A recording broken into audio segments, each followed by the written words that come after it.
Rengera ubuzima, igitabo cya kabiri, igice cya 26. Kubatwa n'itabi n'uburozi n'inzoga. Ibintu bituma umubiri ukora mu buryo bw'indengakamere bitari bimwe bikoreshwa nk'ibyo kurya cyangwa ibinyobwa bitera igifu kuryaryatwa, bikaroga amaraso kandi bigatera imitsi gushyuha. Abantu bashaka gushyushywa n'ibikoresha umubiri mu buryo bw'indengakamere kubera ingaruka bigira z'akanya gato. Nyamara kandi iteka ntibibura imyivumbagatanyo. Gukoresha umubiri mu buryo bw'indengakamere birawunaniza maze bigatuma imbaraga zigabanuka. Ibyo kurya bidakoresha umubiri muri ubwo buryo nibyo byiza.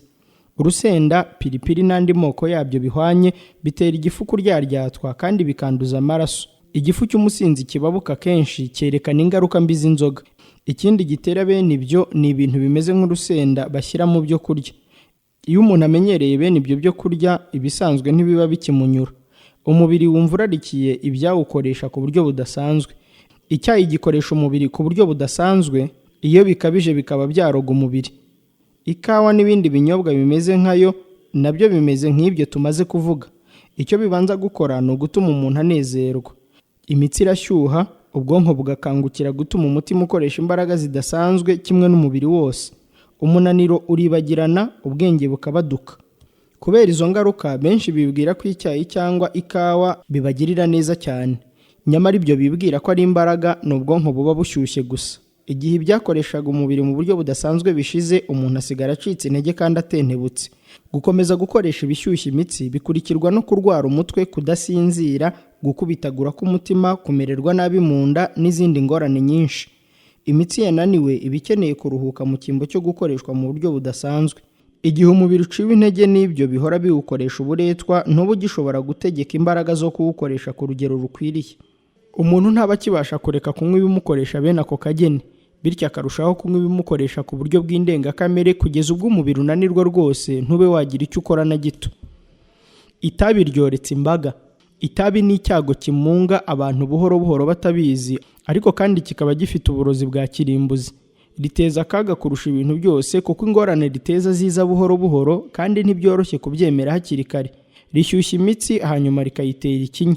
Kenshi ryangiza imitsi kurusha ibinyobwa biyobya ubwenge. Itabi ni icyago kitigaragaza kandi birakomera kugira ngo rishire mu mubiri ryamaze kwarikamo. Kurikoresha bitera umuntu kugira inyota y'inzoga kandi ibihe byinshi bikaba ari byo biba insiriri y'ubunywi bw'amayoga akaze. Itabi ritwara byinshi, ryica ubuzima bw'urikoresha kandi rikagirira nabi abandi. Kuba mu cyumba gitamyemo inzoga cyangwa itabi ntibishimisha kandi byangiza ubuzima. Abakoresha ayo marozi bafite uburenganzira ki bwo kwanduza umwuka abandi bahumeka? Itabi ryangiza abasore mu buryo butavugwa. Imibereho y'ubuzima bubi bw'abatubanjirije ifite icyo itwara abana bavuka muri ibi bihe. Ubwenge buke, kutagira intege, ingorane zo mu mitsi n'agatima karehareha biza ku muntu nk'umurage umwana asigirwa n'ababyeyi be. Maze abana nabo ibibi bakabyongera kandi bagatuma bikomeza kuba uruhererekane. Uko ryaba ringana kose niryo rizahaza umubiri, ubwenge n'ibitekerezo, ugasanga umubiri wose wabuze amahoro. Iyo umuntu akoresheje itabi akiri muto, igihe umubiri n'ubwenge bitaragira imbaraga yo kwihanganira ingorane riteza, rica umuntu intege, rigatera umubiri kubyira, rigacurika ubwenge kandi rikonona ibitekerezo. Umuntu yakora iki kugira ngo yigishe abana n'abasore ububi bw'ibintu nk'ibyo kandi ababyeyi n'abigisha ndetse n'abapasiteri ari bo babyigiraho? Abakozi benshi mu byerekeye kwirinda nibo babaswe n'itabi. Ubwo se bagira imbaraga ki yo gufasha abatirinda? Ndasaba iki kintu abantu bavuga ko bizera ijambo ry'Imana kandi bakaryumvira. Mwaba Kristo mwe, muhangara mute kwimenyereza ibintu biremaza ubwenge kandi bikiba imbaraga yo gutekereza ibyabahesha ibyiza by'ibihe byose? Munejejwe no kwiba Imana umurimo uyigenewe no kwiba bagenzi banyu imbaraga yo kuba icyitegererezo cyiza? Amafaranga y'Uwiteka mugura itabi angana iki? Ayo mwaguze itabi mu mibereho yanyu yose angana iki mugereranije n'ayo mwafashishije abakene n'ayo mwatanze yo kwamamaza ubutumwa? Nta muntu ukeneye itabi, nyamara abantu batagira ingano bararimbuka bazize kubura amafaranga akoreshwa ibibi birutwa no kuyajugunya. Ntimuri abanyu ngo mwigenge kuko mwaguze igiciro. Nuko rero mutume imibiri yanyu ihimbaza Imana. Urwandiko rwa mbere rw'Abakorinto, igice cya 6 umurongo wa 19 n'uwa 20.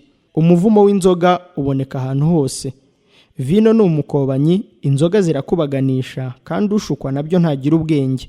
Imigani, igice cya 20 umurongo wa 1. Ninde ubonye ishyano? Ninde utaka? Ninde ufite intonganya? Ninde wiganyira? Ninde ufite inguma zitagira impamvu? Ninde utukuza amaso? ni abarara inkera. Amaherezo iryana nk'inzoka igatema nk'impiri. Imigani igice cya 23 umurongo wa 29 kugeza kwa 32. Umuntu wabaswe n'inzoga ikamugeza kure ntaba akigira imbaraga yo kwivuvunura imitego yamubohesheje, ahora ashaka ahandi yajya kuvumba. Umurongo wa 35. Abantu bahora babogoza amarira, abarindagijwe n'inzoga, babandi Kristo yapfiriye ari nabo batera abamarayika kurira, baboneka ahantu hose nk'ikintu giteye agahinda mu bihe by'amajyambere twiratana. Bene abo ni nk'umuvumo n'urukozasoni mu bihugu byose. Ninde utazi ubuhanya n'ububi n'ubwihebe biboneka mu mazu y'abanywi b'inzoga? Nimutekereze nk'umugore washyingiranywe n'umugabo, ariko inzoga zikaba zaramuhinduye nk'umudayimoni. Nimutekereze abana batagira gifasha, batagira uburezi n'uburere bwiza, babujijwe amahoro n'amahwemo n'uwari kubatera ishema. Nimutekereze impanuka za buri munsi ziterwa n'inzoga. Bigarukira he se iyo umuntu watwawe umutima n'inzoga yiringiwe kugeza ubwo ashinzwe kwita ku buzima bw'abantu? Ashobora kwiringirwa gusa igihe yirinda rwose.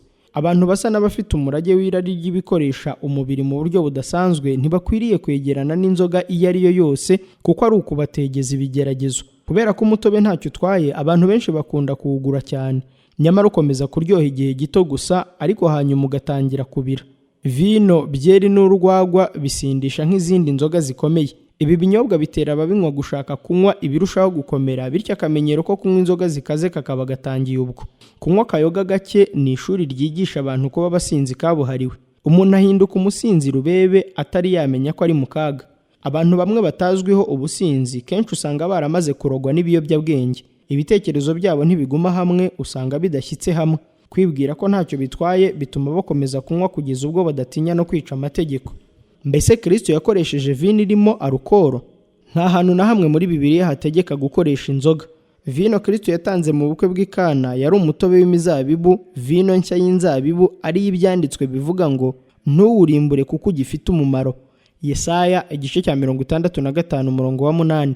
Mu isezerano rya kera Kristo yaburiye Abisirayeli ati, vino ni umukobanyi, inzoga zirakubaganisha, kandi ushukwa nabyo ntagira ubwenge. Imigani igice cya 20 umurongo wa 1. We ntabwo yatanze ikinyobwa kimeze gityo. Satani niwe ugerageza gutuma habaho ibyatera igihu mu bitekerezo ngo abone uko agusha ikinya umwanya utekereza iby'Imana, ariko watwigisha gutuma kamere yacu igandukira Imana. Ntabwo Kristo yaha abantu icyabagusha mu gishuko.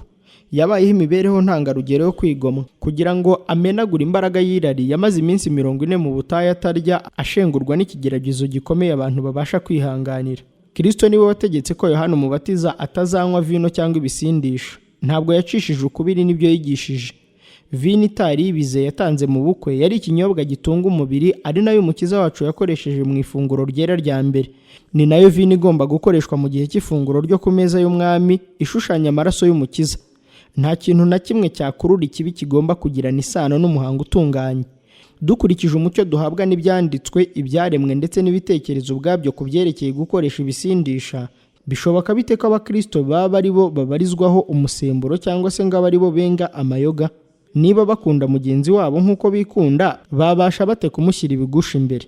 Kurya nabi byatera abantu kuba imbata z'inzoga. Ibihe byinshi kutirinda bitangirira imuhira. Ibyo kurya bidatunga ubuzima neza bica intege imyanya ivangavanga ibyo kurya, maze bigatuma abantu bifuza ibyo kurya birushaho gukoresha umubiri mu buryo budasanzwe. Irari ryigishwa kurarikira ibintu birushijeho gukomera. Intambwe imwe umuntu ateye ibimutegurira gutera iya kabiri. Abantu benshi badakunda gushyira ku meza yabo inzoga, bayarundaho ibyo kurya byo kubatera inyota yo gushaka ibinyobwa bikomeye. Mureke ababyeyi bashyireho amategeko yo kwirinda kandi bayigisha abana babo bakiri bato, nibwo bagira ibyiringiro byo kugira icyo bageraho. Mwigisha abana kwirinda ibintu bikoresha umubiri mu buryo bw'indengakamere. Mubigishe kutagushwa mu bibi n'abandi, ahubwo bigisha abandi gukora ibyiza. Abigisha ubugorozi mu byerekeye kwirinda bagomba kuba maso bakarwanya ingaruka mbi ziterwa no gukoresha ibyo kurya bidatunga ubuzima ku bintu bimeze nk'urusenda, icyayi n'ikawa. Turabararikira kwitegereza bitonze akaga gaterwa n'icyo kibi barwanya, maze bashyigikira ubugorozi bashishikaye. Ibintu byose bitera ikinya n'ibikoresha umubiri mu buryo budasanzwe bigwabiza ubwenge n'ibitekerezo. Kutirinda biterwa hanini no kwica amategeko. Kubwo gukururwa n'irari ribi bituma abantu babura imbaraga yo kurwanya ibishuko. Ubuzima, imico ndetse n'ubugingo bitezwa akaga no gukoresha ibikoresha umubiri mu buryo budasanzwe. Kubogamira ku cyayi, ikawa n'ibindi binyobwa bimeze bityo ntaho bitandukaniye n'inzoga n'itabi. mu buryo runaka. Kureka iyo ngeso bikomeye nko kureka ubunywi bw'inzoga n'ibiyobyabwenge. Abiyemeza kuzibukira ibikoresha umubiri mu buryo budasanzwe bibanza kubatonda igihe gito, ariko kubwo kutadebuka bazatsinda kumva babirarikiye, maze bareke kugumya kumva ko hari icyo babuze. Umubiri habaho igihe ushaka agahe gato ko kugira ubwo buzahare, ariko muha akanya uzamererwa neza bidatinze.